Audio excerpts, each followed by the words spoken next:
yang lumayan banyak yang bertebaran berita hoax, berita yang tidak benar apa adanya, berita yang tidak diterima oleh orang-orang yang benar.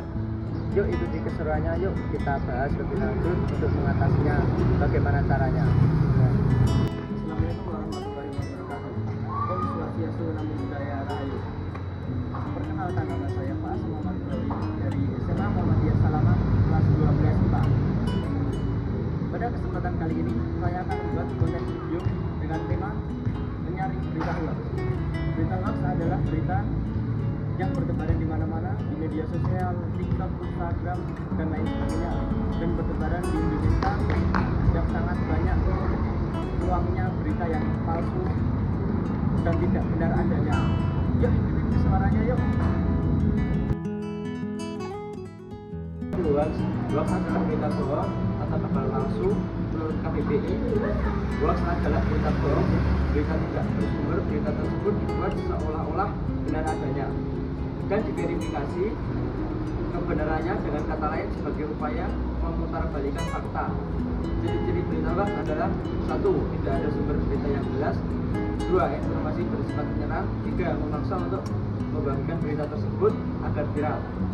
Yang keempat adalah berita yang diluruskan tidak menyeluruh atau fakta yang disembunyikan dan melintir informasi yang diberikan oleh sumber terpercaya.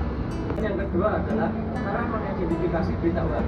Yang pertama, cermati baik-baik berita. Yang kedua, hati-hatilah jika mengandung unsur provokasi. Yang ketiga, lihatlah dari mana sumber data berita. Yang keempat, periksalah fakta informasi dalam berita tersebut. Yang kelima, periksa dari foto atau video. Yang keenam, berpikir kritis. Dan yang ketujuh adalah yang terakhir, jangan langsung membagikan berita kepada orang lain.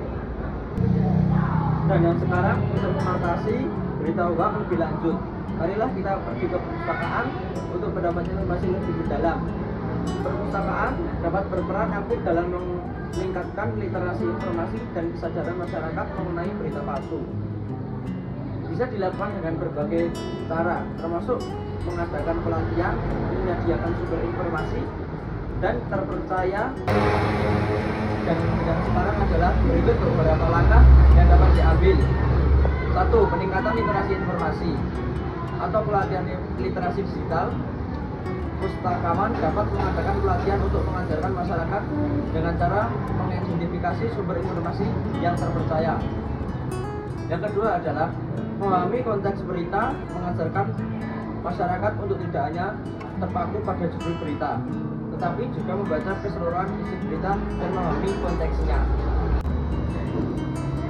Yang ketiga adalah mencari referensi lanjutan atau mengajarkan masyarakat untuk mencari informasi dari berbagai sumber terpercaya. Peran pustakawan menyediakan sumber informasi terpercaya, mengadakan diskusi dan seminar, forum diskusi, dan menjadi contoh dalam hal literasi, menginformasi, dan tidak ikut menyebarkan berita hoax. Yang ketiga adalah edukasi masyarakat, mengajak masyarakat untuk kritis, jangan mudah terpercaya dengan berita yang dibeli, dan selalu mencari sumber informasi lain. Menentukan pentingnya verifikasi dan meningkatkan kesadaran tentang dampak hoax. Yang keempat adalah bekerjasama dengan pihak lain. Pustakawan dapat bekerjasama dengan jumlah organisasi masyarakat dan pemerintah daerah untuk melakukan kegiatan literasi info, melaporkan berita hoax dengan upaya bersama antara pustakawan, masyarakat, dan pihak terkait. Diharapkan penyebaran berita hoax diminimalisir dan masyarakat dapat lebih cerdas dalam menyaring informasi yang mereka terima. Kesimpulan dari menyaring berita hoax adalah kita harus lebih membaca artikel yang lebih dalam biar kita tidak menerima berita hoax dari manapun itu saja berita. Sekian dan terima kasih. Sekian dari saya. Wassalamualaikum warahmatullahi wabarakatuh. See you.